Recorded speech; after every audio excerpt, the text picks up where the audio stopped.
What's going on, everybody? Appreciate y'all for tuning back in. And today we're going to be reviewing the first NBA women's signature athlete, Puma Stewie ones.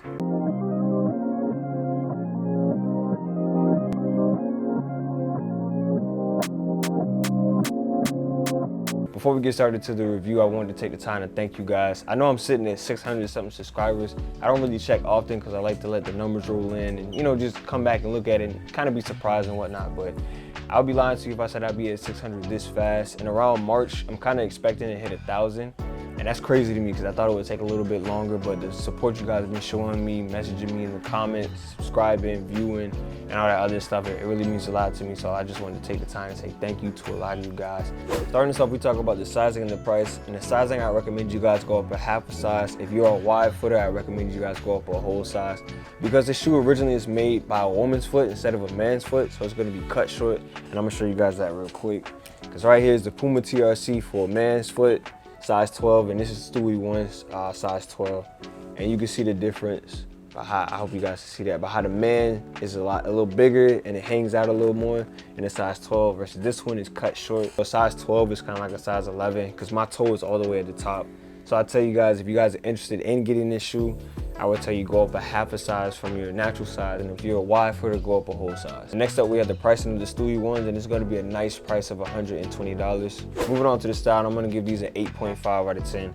I really like the colorway of these shoes, and I think they did a great job for being a unisex shoe because this would look good on a girl's foot as well as it would look good on a man's foot. And I really like how the colors just mesh in together. What I mean by that is how it goes from purple, and then you see the darkest blue-ish purple, and then it goes to the pink, and then you have the blue up top. I don't know, it just looks really good. And the colorway this shoe reminds me of personally is cotton candy because I used to get this every time with the Disney World, South Florida Fair, the amusement park, the circus. Anywhere I'm always trying to get cotton candy, and especially the pink and purple type of cotton candy with the blue in it too. So that's what this colorway reminds me of. And also the materials on the shoe I like too because it's not cheap.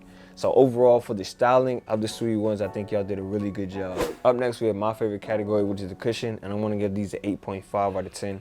The cushioning setup they use in this shoe is nitro foam, and I gotta be honest, it's one of Puma's best cushions. If you guys have the MB2s, and it literally just feels just like the MB2s, except these feel a little bit softer. So if you guys are obviously looking at the shoe, it's a low-cut shoe, lightweight, really nice, responsive, good impact force protection, as well as a good output. Funny enough, the shoe is built for explosive playmakers, but I see a lot of guys in the league, or a good amount of guys in the league that aren't explosive playmakers that wear this. But if you have an explosive type of game, then this shoe is something that you should look into. So cushion is really good. Up next, we have the support, and I'm gonna give it a 7.5 out of 10. And here's why, because I was confused at first trying to give this a score. So I'm gonna make sure it's easy for you guys to understand. Once you get past, obviously, the sizing, because I thought I would be good in the size 12. Obviously, I would have been good in the size 12 and a half. But once you get past that, the padding in the Achilles heel is pretty good. The padding inside the tongue is pretty good. But I did find some uncomfortability around the ankle bone.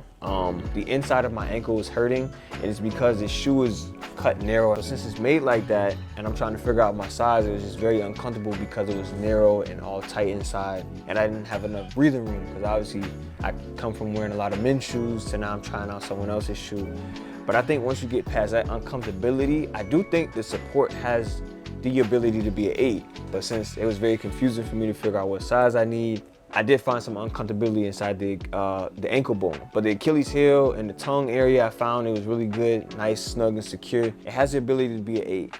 But when I tried it, I'm gonna give it a 7.5 out of 10. And last on the list, we have the traction, and I'm gonna give these an 8 out of 10. For the squeak test, you guys aren't gonna hear that many squeaks at all. And I know there's some other YouTubers that say squeaking doesn't have anything to do with sometimes the traction, but to me it kind of does because the shoes I've had that squeak the most would always fight off against dust the best, and shoes that didn't squeak as much usually didn't fight off dust the best.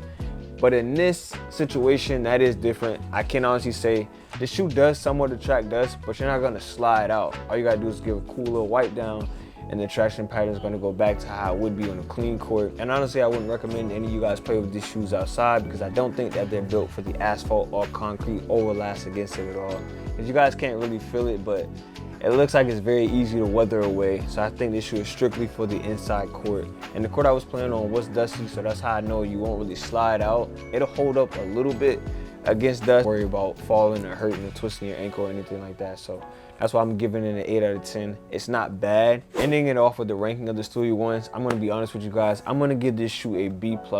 I think the style is very unique and I really like the style. I think it's really good for unisex, for men and women.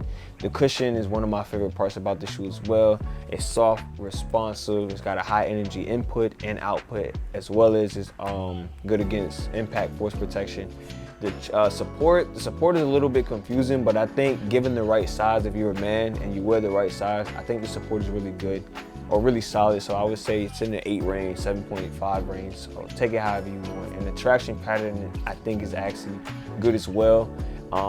It might not perform the best against dust, like if you still want to hear the squeaking and stuff like that, but you don't really slide out as much. But on a clean court, I think it performs pretty well. So to me personally, I think the Stewie ones are pretty good. I'm excited to see what other female signature NBA athlete that comes out with a shoe next, and I'm excited to see where she's gonna go from the Stewie ones to the Stewie twos. So I'm excited for that, and shout out Puma, because they still are making waves in the shoe game. They definitely have made their imprint as of in 2021 to 22, and now going on in 2023. It seems like they're really breaking barriers. So shout out Puma, man. Y'all are doing y'all thing. Keep doing it. I'm always gonna support it. But that's gonna be the end for this video. I appreciate you guys for tuning in. Thank y'all so much. I'm gonna have Chauncey send this out, and I'm gonna see y'all on the next one. Got anything you wanna add to it, Chauncey? What? That's your end intro? Yeah, just the end intro. Thank you for guys watching today's video. See you next in today's video. Bye.